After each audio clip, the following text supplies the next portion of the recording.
Hello friends, today we will talk about Global Education Limited company. This is a small cap company and at present the current price for the company is 306 और company का जो market cap है वो है 623 करोड़ और last 52 week का high है 383 and low है 136। सो अगर बात करें इसका 52 वीक हाई से almost company around 25 to 30% correct हो चुका है। द लास्ट रिसेंट लो इसने बनाया अभी 287 का इसके दिसंबर क्वार्टर रिजल्ट्स के बाद। सेम डे स्टॉक गया था 17% up and then same day correct हुआ था अराउंड 12% नेगेटिव हुआ था। उस टाइम इसने लोवेस्ट बनाया था 285 और 287 का। सो वहाँ से एट परसेंट करंट प्राइस 306 पे ट्रेड कर रहा है। कंपनी का पी है 17.9 का और इंडस्ट्री पी से कंपेयर करें तो that is 111। So industry P से अगर आप कंपेयर करके देखोगे आपको लगेगा कंपनी बहुत ही cheap valuation wise cheap multiples पे मिल रहा है, बट ऐसा नहीं होता है। We have to so many things like इस कंपनी के पी की बात करो लास्ट 3 ईयर का तो वो भी 14.5 है। सो कंपनी अपने पी के आसपास ही ट्रेड कर रही है। दूसरी चीज़ है कि इसमें कंपनी का आर ओ सी ही एंड आर ओ ई ये मेरे को कंपनी जो अपना कैपिटल डिप्लॉय करके उस पर कितना रिटर्न अर्न करती है उसको सिग्निफाई करता है। और मुझे अगर R O C usually 20 to 25 से अबोव है, I am quite comfortable with that. इनके केस में 54 और 40% है। एंड एक चीज़ आपको मैं क्लियर कर दूँ, आर ओ सी ई दोनों अगर आप इंडिपेंडेंटली देखोगे इंफ्रा कंपनीज होती हैं उनका बहुत कम होता है क्योंकि उनके अंदर मार्जिन्स बहुत कम होते हैं। ये कंपनी डेट लेके काम करती हैं, तो इसमें अगर आप जाओगे कि हमें आर ओ ई 50 का मिले 60 का मिले, ऐसा नहीं पॉसिबल। ये यूजुअली जो कंपनी जिनकी इम्पोर्ट कॉस्ट कम होती है उनका आर ओ ई ज़्यादा होता है। इसका मतलब ये नहीं कि जो कंपनी का आर ओ सी ज़्यादा सिर्फ वो ही ग्रो करती है, नहीं, ऐसा बिल्कुल नहीं है। You have to see sector wise company का आर ओ सी कैसा है। तो इस कंपनी का आर ओ सी मेरे को काफ़ी सही लगता है। इसके बाद नेक्स्ट चीज़ आती है कि कंपनी डिविडेंड दे रही है कि नहीं दे रही। डिविडेंड यील्ड की बात करें तो देखिए 1.31% है एंड डिविडेंड पे आउट है 24.5, जो कि आइडियल जो मैं 25 के अराउंड 20 to 25 उसमें ये आता है, अच्छा है, क्वाइट गुड। कंपनी का पे जो इसका डेट इक्विटी रेशो देखो वो 0 है, तो वो बहुत ही अच्छी बात है, कंपनी पे डेट है ही नहीं। और मार्केट कैप टू सेल्स ये 8.1 का है। Market cap to sales usually 10 तक मेरे को कंफर्टेबली अच्छा लगता है। ईवी बाय एबिट भी 13 का है।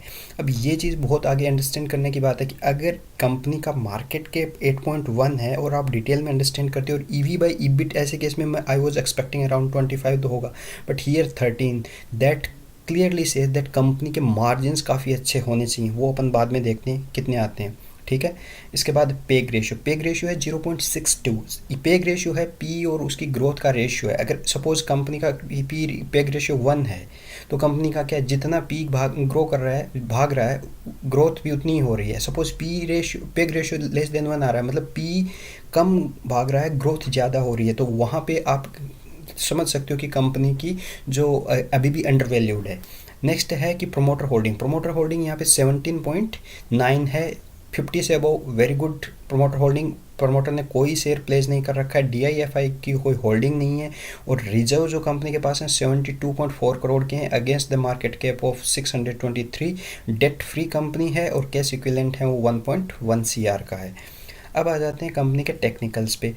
ये लास्ट 1 ईयर का चार्ट है। अगर इस चार्ट को आप देखोगे तो इसमें आप समझ सकते हो ये 50 डे एक्सपोनेंशियल मूविंग एवरेज जो 50 डेमा बोलता हूँ मैं और 200 डेमा, तो उसके आसपास आके कंपनी सपोर्ट लेती है।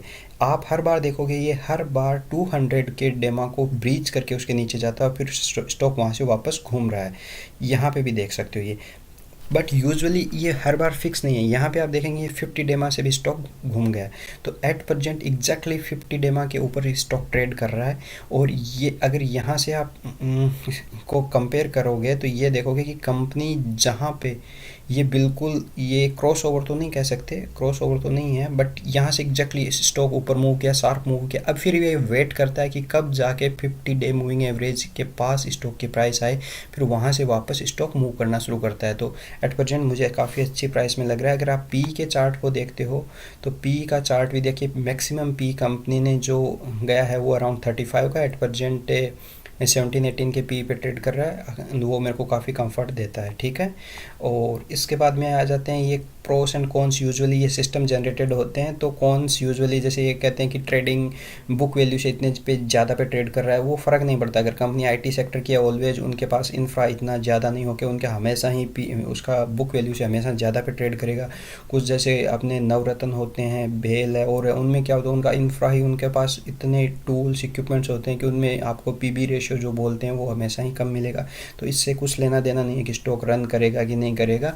वो ऐसा है कि कंपनी कभी बैंकरप्ट हो जाए और हो जाए तो आपको कितना मिलता है। यूजुअली अगर ऐसा केस होता है तो वैसे भी आपकी स्टॉक की से आपको बहुत ज़्यादा अर्निंग नहीं मिलने वाली है। तो यूजुअली मैं पीबी रेशियो को ज़्यादा सिग्निफिकेंस देता नहीं हूँ। और प्रोमोटर होल्डिंग जो ये कह रहे हैं लास्ट क्वार्टर में डिक्रीज हुआ है, कई बार कंपनी को डेट लेने के बजाय अपने स्टॉक को वो हल्का करके वहाँ से भी कैपिटल जनरेट करते हैं, पैसा लेके आते हैं मार्केट में ग्रो करने के लिए। So that is not a big difference. Already 70% promoter holding है। यहाँ अगर बात करें प्रोस, देखिए कंपनी डेट फ्री कंपनी है, गुड क्वार्टर रिजल्ट तो देखेंगे जितना भी आएगा, अभी पहले कहना मुश्किल है। कंपनी प्रॉफिट ग्रोथ अगर लास्ट 5 ईयर का CAGR देखें तो 29% का है। तो जब कंपनी 29% CAGR का प्रॉफिट ग्रोथ देती है तो आप मान के चलो कि उसकी प्राइस अराउंड 40%, तो आप एक्सपेक्ट कर सकते हो कि क्योंकि हमेशा प्राइस आपके प्रॉफिट से आगे ही चलेगा, तभी तो आपका पी रेशियो हमेशा मल्टीपल्स में होता है, यही तो है। उसके बाद में आ जाओ आप, कंपनी है जो गुड रिटर्न ROE, देखो कंपनी का ROE 27% है, प्रॉफिट ग्रोथ 29% है। ये बहुत ही आइडियल कॉम्बो है जहाँ कंपनी अपना जो कैपिटल इन्वेस्ट करती है उस पर रिटर्न भी अच्छा ला रही है और प्रॉफिट भी दे रही है। ऐसा ही नहीं है कि भाई अपने वो सेल्स बढ़ रही हैं सिर्फ प्रॉफिट नहीं आ रहा है, ऐसा कुछ नहीं है। कंपनी का ये एक आइडियल सिचुएशन मैं मान सकता हूँ। Company has maintain dividend pay out करती है, वो ये भी सिग्निफाई करता है कि फ्रॉड होने की संभावना कम होती है। जब कंपनी डिविडेंड देती है, कंफर्ट आता है कि उसकी जो ऑर्डर बुक का तो यहाँ कुछ लेना देना नहीं है, बट जो भी उसकी जो फाइनेंशियल है वो रिपोर्ट आपको ज़्यादा ऑथेंटिसिटी मिलती है क्योंकि कंपनी डिविडेंड भी दे रही है। उसके बाद ये है कि डेटर डेज हैं वो इम्प्रूव हुए हैं 130 डेज से 84 डेटर डेज इम्प्रूव होना अच्छी बात है कि कंपनी के पास जो पहले पैसा जो जिनको ये अपना माल सेल करते हैं या सर्विसेज सेल करते हैं वहाँ से अभी पैसा जल्दी कंपनी को मिलने लगा है। और कैपिटल वर्किंग डेज की रिक्वायरमेंट भी 275 से 120 अराउंड 4 महीने का हो गया है। मतलब इतने कम टाइम में अगर कंपनी को ज़रूरत पड़े तो अपनी कैपिटल से पैसा जनरेट कर सकती है, तो वो भी एक अच्छी बात है। अब ये कौन से सेक्टर की कंपनी? एजुकेशन सेक्टर की कंपनी। अगर अदर कंपनी जिस सेक्टर से सेक्टोरल अगर कंपैरिजन देखोगे तो ये बाकी जितनी कंपनी है उसके कंपैरिजन में इसका काफ़ी पी रेशियो कम है, बट ये कंपनी लो पी में ही ट्रेड करता रहा है, तो दैट इज़ ओके। इसके बाद आप क्वार्टर टू क्वार्टर रिजल्ट देखते हैं। लास्ट क्वार्टर रिजल्ट दिसंबर में इसने कंपनी की जो सेल्स हैं 17.3 करोड़ की हैं, और उस क्वार्टर में जो उससे लास्ट जो ईयर 2022 का जाता हुआ उसने दिसंबर क्वार्टर में इसमें अराउंड 11.3 CR का सेल किया था। तो वहाँ पे इसमें आप जंप देख सकते हो, मोर देन 50% का जंप है यहाँ पे सेल्स के अंदर। तो क्या सेल्स में ही जंप है या क्या उसको प्रॉफिट में भी कन्वर्ट कर पाइए? सॉरी, बीच में एक चीज़ अपन यहाँ देख सकते हैं कि मैं मार्जिन्स की बात कर रहा था। यहाँ देखिए, क्योंकि वहाँ पे एबिट का जो रेशियो ईवी के साथ था वो कम था compare to the EV with the sales, so that was signifying that company के मार्जिन्स अच्छे होने चाहिए। और 63 मार्जिन्स गजब के हैं, मतलब कंपनी के पास प्राइसिंग पावर तो है, ये तो अपन मान सकते हैं। इसके बाद में आप देख सकते हो यहाँ पे क्या इस प्रॉफिट को कन्वर्ट कर पाई क्या सेल्स में जो इन्होंने जनरेट किया? तो यहाँ 4.18 था, उसको 7.49, ऑलमोस्ट 80%, मतलब सेल्स की बजाय इसके प्रॉफिट और बढ़े। और ये यूजुअली होता है, अगर कंपनी की सेल्स ग्रो कर रही हैं और प्रॉफिट यूजुअली उससे ज़्यादा होना चाहिए, वो एक हेल्दी इंडिकेटर होता है मेरे को तो। अब 2012 से देखो कंटिन्यूसली विदाउट एनी डाउट, यहाँ पे कोविड के आसपास थोड़ा कम हुआ था, बाकी कंपनी कंटिन्यूसली ग्रो कर रही है, अपनी सेल्स अच्छा जनरेट कर रही है, मार्जिन्स भी हैं।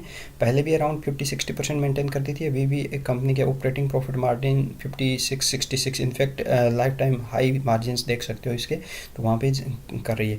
पिछले कोविड के बाद से मैं देखूँ इसको तो यहाँ 311 एंड 2335, और इसी के का साथ आप EPS ग्रोथ देख सकते हो। तो कंपनी का EPS भी अच्छा ग्रो कर रहा है। अगर EPS ग्रो करेगा तो PE को कंट्रोल करके रखेगा ही रखेगा। अब आ जाते हैं कंपनी की सेल्स ग्रोथ कैसी है और उसकी प्रॉफिटेबिलिटी कैसी है। तो अगर सेल्स की ग्रोथ देखो तो पिछले 5 साल में पहले 14%, उसको 32, ये कंटिन्यूसली ग्रो कर रहा है। ये ट्रेलिंग 12 मंथ्स का 46% है। एंड सिमिलरली प्रॉफिट हमेशा अगर सेल्स बढ़ रही है तो प्रॉफिट उसके साथ आना ही आना चाहिए, वो और वो इनफैक्ट उससे ज़्यादा आना चाहिए। अगर आप ये इसको डिटेल में बुक्स पढ़ोगे तो आपको समझ में आएगा क्यों प्रॉफिट ग्रोथ हमेशा सेल्स ग्रोथ से, अगर एक ग्रोइंग कंपनी है तो उसका ज़्यादा ही रहेगा। यहाँ देख सकते हो 14% है, 29% है, यहाँ 32 का 46 है और यहाँ 46 है, 109%। अगर कंपनी इस रेट पे ग्रो कर रही है, प्रॉफिटेबिलिटी की ग्रोथ कंपनी की इतनी है और उसके साथ में अगर स्टॉक प्राइस का CAGR देखो तो यहाँ 44 है। यहाँ आप देखोगे कि कंपनी ने लास्ट ट्रेलिंग 12 मंथ में इसने प्रॉफिट ग्रोथ ज़्यादा थी बट CAGR ज़्यादा नहीं बढ़ा है। कंपनी ने 3 साल ऑलरेडी पहले ज़्यादा प्रॉफिट प्राइस भाग चुका था, स्टिल अगर यहाँ पे 44 है तो अभी आप समझ सकते हो कि अभी यहाँ पोटेंशियल है, स्टॉक ओवर वैल्यूड नहीं हुआ। रिटर्न ऑन इक्विटी की जो हम बात कर रहे थे 10 साल से नॉन स्टॉप 27-28% का मेंटेन करिए और लास्ट ईयर का जो देखो तो वो तो 40% का, जो आपको एक और कॉन्फिडेंस देने वाली बात है। इसके बाद आ जाते हैं कंपनी के पास रिजर्व नॉन स्टॉक बढ़ते जा रहे हैं, डेट फ्री है, डेट इस कंपनी में कोई है नहीं है। इसके बाद बात करते हैं कैश फ्लो की। कैश फ्लो कंटिन्यूसली देखिए ऑपरेटिंग एक्टिविटी से कैश फ्लो बढ़ रहा है और ये नेगेटिव, क्योंकि कंपनी जितना प्रॉफिट आता है उसको इन्वेस्ट भी कर रही है। देखो 26 करोड़ का प्रॉफिट आया, उसमें से 17 करोड़ इन्होंने इन्वेस्ट कर दिया और कुछ पैसे इन्होंने डिविडेंड में बांट दिए। तो ये और इसके बाद ये फाइनेंसिंग एक्टिविटी में तो इनको कुछ जो भी इनके अपन जाके देख सकते हैं किस चीज़ में इनके जो कॉस्ट लगाया है प्रोसीडिंग फॉर शेयर, तो ये डिविडेंड पेड में इनका 4 करोड़, तो ये एक तरीके से लॉस नहीं है, ये इन्होंने डिविडेंड पे किया, तो ये भी आपको एक अच्छा साइन है। तो नेट कैश फ्लो 5 है। मैं मानता हूँ अगर कंपनी का नेगेटिव में होता है और भी अच्छा रहता है कि कंपनी आ रही है वो सारा पैसा इन्वेस्ट कर रही है आगे ग्रो करने में, ठीक है। और यहाँ डेटर डे देख सकते हैं ये कम हुआ है, कंपनी के डेज पेबल हैं वो भी कम हो गए हैं, तो इस वजह से कैश कन्वर्जन साइकिल और वर्किंग कैपिटल डेज हैं वो भी कम हो रहे हैं, सब पॉजिटिव डायरेक्शन में लगता है। अब इसका शेयर होल्डिंग पैटर्न तो इन्होंने यहाँ दिया नहीं, पर अपन ने ऊपर देखा था कि शेयर होल्डिंग पैटर्न में अराउंड 70% के अराउंड प्रोमोटर की होल्डिंग है। अब आ जाते हैं कंपनी के टेक्निकल्स पे कि बाई कहाँ करना। कंपनी तो अच्छी है, फंडामेंटली अच्छी है, बट बाई कब करें। ऐसा नहीं कि कंपनी अच्छी है तो कभी भी भागते हुए कि शेयर को आप बाई कर लो, नहीं, उसके लिए आपको देखना होता है कि कब कंपनी एक डिप लेती है उस पर बाई करती। तो ये शेयर करते हैं कि ये इसका वीकली और मंथली चार्ट, अगर आप इन्वेस्टर हो मैं उसको प्रीफर करता हूँ, अगर आप स्विंग ट्रेडर हो then go for daily chart. तो मैं इन्वेस्टमेंट की बात कर रहा हूँ तो यहाँ पे देखिए समरी में ये आता है स्ट्रॉन्ग बाई, इस पर मत जाइए, ये तो सिस्टम है, आप खुद सोचिए कि क्या कब लेना है आपको। तो अपन चलते हैं वीकली चार्ट पे कंपनी के। वीकली पे अगर आप देखते हो तो मैं फॉलो करता हूँ इन्वेस्टमेंट के लिए 50 और 200 एम। तो 50 डेज का जो एक्सपोनेंशियली सॉरी कहाँ चले गए वीकली सॉरी इसमें मैं सपोर्ट की बात करता हूँ। सपोर्ट आपको देखना है कि फिबोनाची सपोर्ट कहाँ बन रहा है वीकली में। फिबोनाची सपोर्ट जो बन रहा है ये आता है 287 के आसपास। तो अभी कंपनी ने जस्ट मैंने कहा रिबाउंड लिया था, वो 287 के आसपास से ही वहीं से कंपनी का घूम गया था। तो ये सपोर्ट था, वहाँ से कंपनी सपोर्ट लेके वापस ऊपर चलना शुरू हुई। दूसरा आ जाते हैं मंथली में। मंथली सपोर्ट कहाँ, या ये रहा। तो मंथली सपोर्ट में बात कर लेते हैं, वहाँ पे भी मंथली सपोर्ट जो कंपनी का आ रहा है फिबोनाची जो है वो 286 का है, और तो यहाँ पे भी एग्जैक्टली उसी जगह पे आ रहा है। तो एग्जैक्टली कंपनी वहीं से सपोर्ट लेके घूम गई है। मूविंग एवरेज देखते हो उसमें डेली के हिसाब से देखना होता है कि कंपनी का, इसमें भी देख सकते हो आप मूविंग एवरेज कहाँ, दूसरा ये इसका चार्ट है। तो ये मैंने लगा रखा है इसका कैंडलस्टिक चार्ट, जिसमें ये 50 डे मूविंग एवरेज है और ये इसका 200 डे का मूविंग एवरेज है डेली चार्ट पे। डेली चार्ट पे बात हो रही है। तो यहाँ देखिए कंपनी ने यहाँ एग्जैक्टली जो इसका क्रॉस ओवर था, ये इसका 200 डे था और ये 50 डेज का, तो 50 डेज यहाँ से ऊपर क्रॉस किया, इसको सुपर क्रॉस ओवर बोलते हैं। और जब यहाँ से कंपनी, लोग इसको भी कई बार चेक इसके बेसिस पे भी ट्रेड लेते हैं कि जैसे ही सुपर क्रॉस ओवर हुआ वहीं से वो बाई करते हैं। यहाँ इन्होंने बाइंग किया, फिर देखिए शेयर धीरे धीरे ऊपर जाता गया। अभी क्या है कि शेयर बहुत ज़्यादा रन करके फिर शेयर वेट करता है, प्राइस वेट करती है शेयर की कि कब जाके वो 15 डे मूविंग एवरेज के आसपास आए, और यहाँ कंटिन्यूसली अभी ये सपोर्ट ले रही है। मेरी नज़र में यहाँ पे स्टॉक को बाई किया जा सकता है। वैसे बाई एंड होल्ड और सेल की मैं कोई सलाह नहीं है, बट यहाँ पे अगर अपन टेक्निकल्स की बात करें तो यहाँ स्टॉक सपोर्ट लेके ऊपर जा सकता है। कंपनी मेरे को अच्छी नज़र आती है। मेरी 8% इसमें होल्डिंग है नहीं, but I am planning two by because मैंने रिसेंटली अदर स्टॉक में बाई किए जो इससे भी सुपर मेरे को फास्ट मूविंग लगे उनमें, बट 8% रियली ये कंपनी मुझे फ्यूचरिस्टिक ग्रोथ में अच्छी कंपनी नज़र आती है। Thank you so much.